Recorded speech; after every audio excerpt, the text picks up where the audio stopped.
rolling, check. Come and stay on the hardwood. Pump bacon, rib shaking, chillin' with. I be rolling out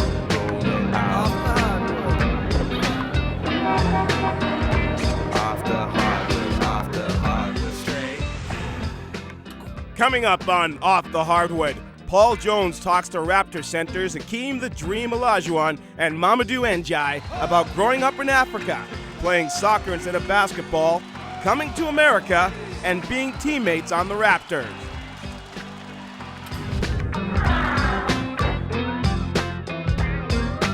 Hey, off the hardwood. Off the hardwood. Hanging out. Rolling out. Welcome back, and while you were away, both of these guys had a chance to get into the food, but I'm going to have to cut them off now as we talk about coming to America. And Dream, I'd like to go over your story first. I love the way it was written, and I want to know, is there truth to the fact that you came somewhere else before you ended up in Houston? Yes, my first trip to the U.S. was a Pan-American flight, Lagos, New York, non-stop. How long? About 12 hours. And coming in from the airport, it was sunny. What time of the year was this? This was October. Yes. It was sunny. I saw people walking up and down. And I was going through the automatic door opening. Just the way the breeze, I was wearing just a simple shorts, and I was so surprised how sunny and bright it was outside, but it was so cold. My dad said the same thing. Yeah, I ran back in. So I changed my flight right away to Houston. Now, the story goes that when you got to Houston, you said, take me to the University of Austin, yeah. Meaning that you were going to be a Texas Longhorn. Exactly, but I was thinking Houston is, I didn't know there was a difference between the H and the U. But the taxi driver, he knew right away that this cannot be right because Austin is about 3 hours away. So you must be talking. He said, let me look at you. So I gave him the note on my car. So he looked, oh, you must have Houston. So, and he also from Nigeria, the taxi driver. Then I started asking him some questions about how do you like Houston? So, this is a great city and things like that. So it was warmer to start with. That was a good thing. Very nice.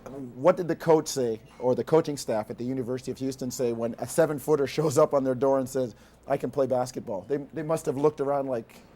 No, they knew I was coming. We went for African tournament in Angola. And that's where there's a gentleman, his name is Christopher Pond. He was the national coach for Central Africa. We played against them. Then after he saw me play, then he advised me not to go to university in Nigeria. To make sure a guy of your talent should go to university in the States, where you have the opportunity to play professional basketball. Boy, did he take that one in, and Young, So I told him I didn't have any contact in the States. Then he took me from there to the embassy, where he called several coaches. And one of the coaches is the guy Lewis for University of Houston. So he made all the contact arrangement for me. Now, when you came to Houston, some of the guys on the team were some real characters. And culturally, how difficult was it to try and fit in? Well, I came in from a basketball point of view because the team was the high recruited players from high school, like Michael Young, Clyde Drexler, or Benny Andrews. These are all American high school players. So I came into a unique situation where the team is set. They're just looking for a big man in the middle. So it was an ideal situation that's where the nickname came in, the Dream, because this was like all of a sudden you walk into a situation where the both parties are needed. Ideal situation.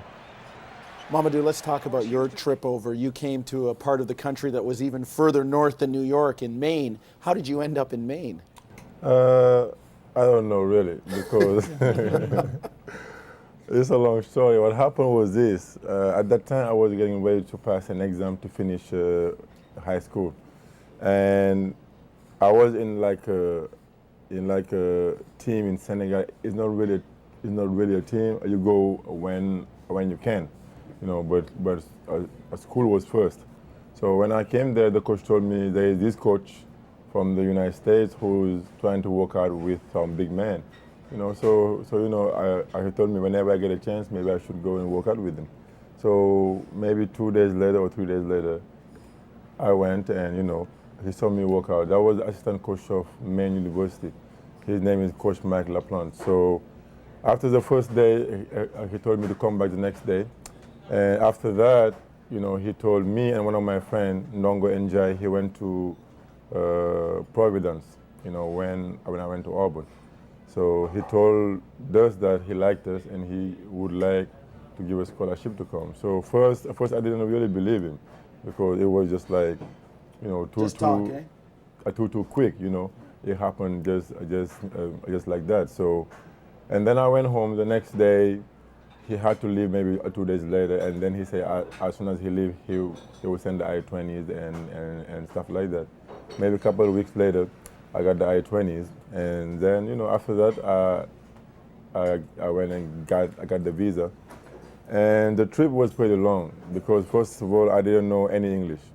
Wow. But my friend Nongo, he was a little bit better than me. He knew about 3 or 4 words. So, you know, he was a boss then, you know. He looked like a big boy to me. I didn't understand anything, you know, and really I couldn't take care of myself then.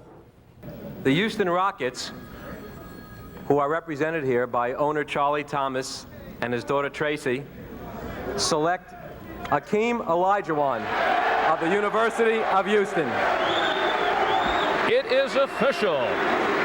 The well-attired Hakeem Olajuwon, who started playing basketball just 5 years ago from Nigeria, is now the #1 pick. He does not have to go too far. From the University of Houston, will now be playing, incredibly, alongside of Ralph Sampson for the Houston Rockets. Stand up here.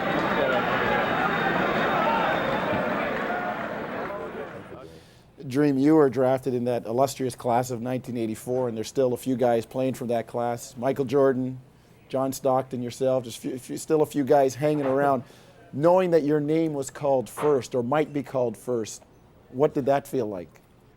Well, you know, that was my first time going home. After 3 years, I went home to Nigeria because I wanted my parents to be at the draft. So my mother, she was sitting right there. And she didn't have any idea how big this was. Right. But she saw the crowd, and she just knew that our son was #1. That's what you see, it's like I cannot express that feeling in her face, just to see that, wow, you know, whatever, how big it is, you know, and that made me so happy, just that she was there. You know, for me, being the #1 is a sense of responsibility. You know, you are not coming as a rookie. You are coming in to establish something. I mean, you have to deliver. So that's more of a responsibility than a pressure to play. So I was looking beyond just being drafted. I was looking beyond making a difference on the team. So, and as you know, the group of guys on that team are franchise players wherever they went, you know. So it was a very unique situation for us. Well, you've certainly had an impact on the city of Houston. I know that Toronto's hoping you'll have an impact on the city of Toronto, both of you. And when we come back, we'll talk about the relationship between these two guys and what the future holds in the NBA. If I had to choose between the two, I would rather be in Toronto, because for some reason, you know, I feel more in the mix, basically. I fit in better.